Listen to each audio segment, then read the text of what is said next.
Hi, we're here with Michael Brune from the Sierra Club, Executive Director. Our first question is one that One Sky asked their allies about 6 months ago. And the question was, why are we losing? And I'll just add, do you agree with the sort of assertion in that question? Well, I wouldn't say that we're losing, really. We certainly haven't yet achieved comprehensive climate legislation in Congress, and this is something that the President said on the campaign trail that he would pass. It's something that most congressional leaders have said is a priority, but they're not showing that it actually is a priority. But in many ways, we're actually winning. We've been able to stop the construction of more than 125 new coal-fired power plants. We're going to begin to retire some of the oldest, dirtiest, most outdated power plants in the country and replace it with clean energy. So even though progress is stalled in Congress, and even though the consequences of that are severe, there's a lot to be encouraged about. We are making significant gains in promoting efficiency and actually making investments in efficiency. We're also making some good progress in scaling up clean energy at the same time. So there are successes to build on, even though we haven't nearly done enough. Next question was cap and trade the wrong focus for this particular Congress, for the Congress that we had coming in 2008? I don't think it was the wrong focus, but I think it's clear that the environmental community has not been responsive to the challenges of passing cap and trade. You know, we do need a limit on greenhouse gases. We have to find some way to put a limit on pollution and to invest in clean energy sources. I think the biggest challenge has been that cap and trade was seen as the only way to solve climate change. One bill in Congress would be the only thing that we need to solve climate change. And so what has happened as a result is that there has been an enormous pressure to sacrifice a lot of the values that we hold dear and to make massive concessions to so-called clean coal, which is a farce, or to make major concessions to the nuclear power industry only to try to achieve cap and trade. And that's where the biggest mistake has been, is that looking at cap and trade is almost in a fundamentalist way and not putting it in the context of a larger series of solutions.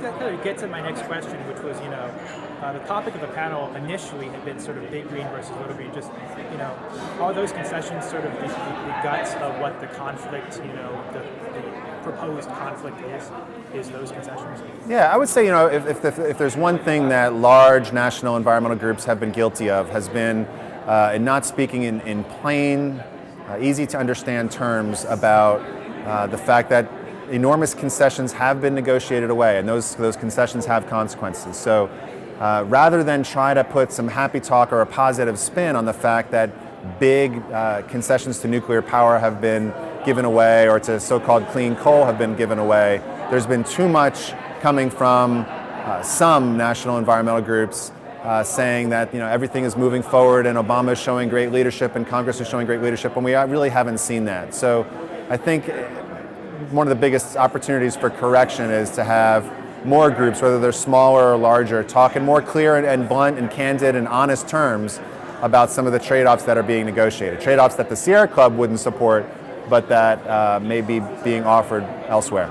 Okay, and just what should broad movement progressives focus on moving forward? What's the next step? Two things. We need to do two things. We need to stop some of the worst investments in dirty energy that we can. And I'll highlight two examples.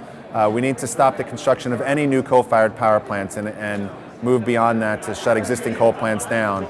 But we also need to stop the tar sands pipeline, which is the biggest example of the cost of our dependence on oil and the price that we pay for oil in terms of our health and our national security, our environmental security, and of course pollution in our air and water and atmosphere.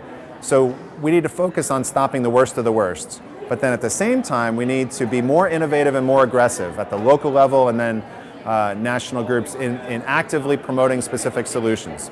And there's a whole range of solutions that we want to support, whether it's feed-in tariffs at the state level that could, if done right, dramatically scale up clean energy, or finding better ways to organize around efficiency and to make more progress on some of the solutions that we need to see implemented.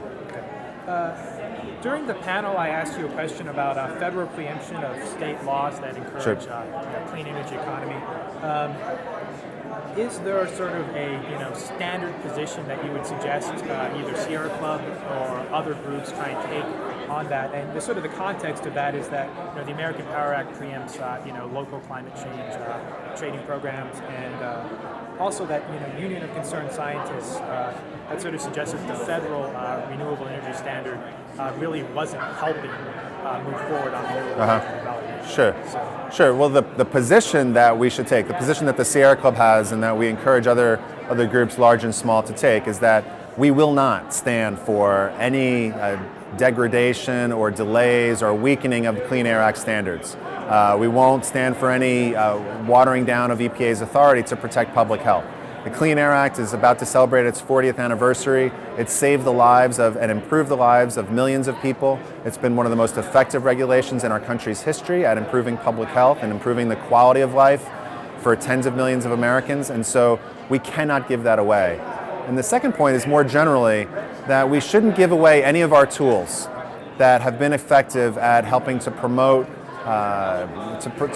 environmental stewardship. So whether that is local and state innovation to promote energy efficiency or renewable energy power, or whether it's EPA authority that in our effort to solve climate change, fight climate change, and accelerate a transition to a clean energy economy, we need to be adding to our toolbox and not taking it away. So it's just not acceptable to the Sierra Club to give away any of those tools.